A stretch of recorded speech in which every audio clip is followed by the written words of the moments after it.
Oinam Toitoi Amadi Toksom Toitoi ba Anibu take the Kaidana Tadorangaba, Wadi Sarunabagidamag DGP kangpokpi thakhre. Kuki militants singi khutta lairiba Thobaldagi Oinam Toitoi Amadi Toksom Toitoi ba Anibu take the Kaidana Thadorangnaba, Wadi Sarunabagidamag DGP kangpokpi thakhre haina Chief Minister Nongthombam Birena Phongdoragre. Wafam asingasi thangmaiba nila singkhongnang khongda leiba Irabot squad da state government na sinduna phangthokiba chamaga kunipan lak suba jen neta hijam Irabot ningsang thoromda phongdokhibane. Minister MLA amadi lamdam asigi marueba lusingba kayana saru yaduna phangthokiba thoram aduda miyamna Irabot ki mitamda leisu katki thorom aduda Chief Minister N Birena makha taraduna hai state amadi center lenga ani na kupna khana duna fajin bikraba miyoi ani adu tek ta kaidana thadorang naba kanna honari amadi soidana positive oiba lambi amada lakani haibagi thajaba lei serega sida imung manungi miyoi singna su matam kharadang pungning fathanaba honna biu haidaduna Iraba ningsing thoramda laikhidraba lamyan ba aduna ningjaramba amadi khanjaramba Manipur amadi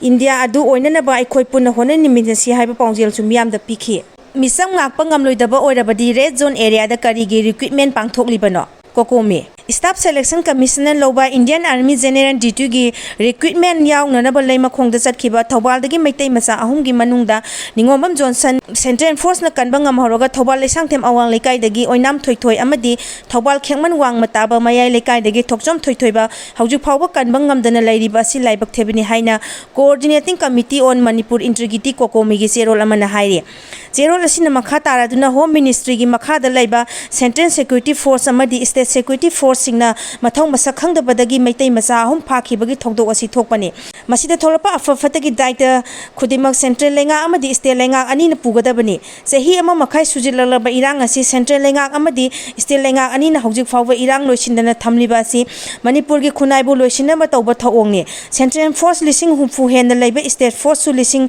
kuntha manga hena leiba marak asida irang asiga mari leinaba misam miyangi punsi amadi lanthum ngaklibani haiduna leiraga makhoi gi mangda sin Kuki narco terrorist kangbu singna minungsi yaudana recruitment yauba chatkhiba naha ahum fa punduna puningba mafamda pukhibada karigi damak mapagan kankraba Central Force amadi State Force kangbu ne yengduna lehobano mission ngakpa ngamloidaba oirabadi red zone area da karigi recruitment asi Staff Selection Commission na pangthoklibano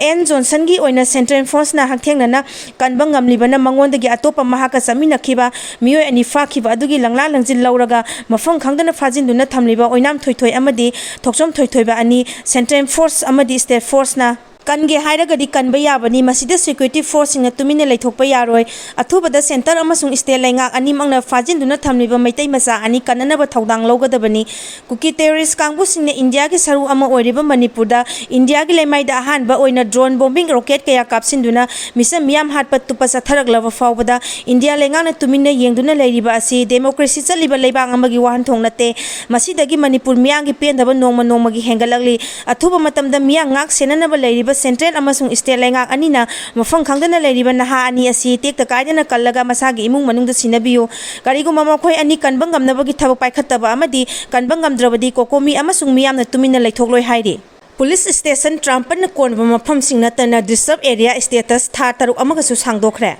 Tapaki Police Station Trampan konba mafam singna tana state asigi lemhoriba atai mafam singda disturb area status tha taruk amagasu sangdokre Home Department gi Commissioner A Asokumar na Governor gi mingda thokpa notification amagi matung ina state asigi hauji oriba law and order gi firm asinga nanaba honabada security agency sing mathau yamna chinbana disturb area gi status ki matangda kumna khanaba ngamdri maram asida disturb area status thamba amadi lokthokpa asi yamna aruba hiram ama oibana hauji maki oina de review tawbada khudong sadri haina lenga asina lawi Masigi mathakta disturb area status asi hana lokthokiba aduda adumaglepa haina lainga asina wareb lawre maram aduda afaspa English maga samapan yangkhaini pangi section ahungi makhada Imphal Lamphel City Singjamai Sekmai Lamsang Pasoi Wangoi Porompat Haingang Lamlai Irilbung Laimakhong Thobal Bisnupur Nambol Moirang Kaksing amadi Ziribam Police Station na konba mafam sing asi natana atai mafam sing da disturb area status asi makhata na hayengdagi tha taruk sangdokle hairi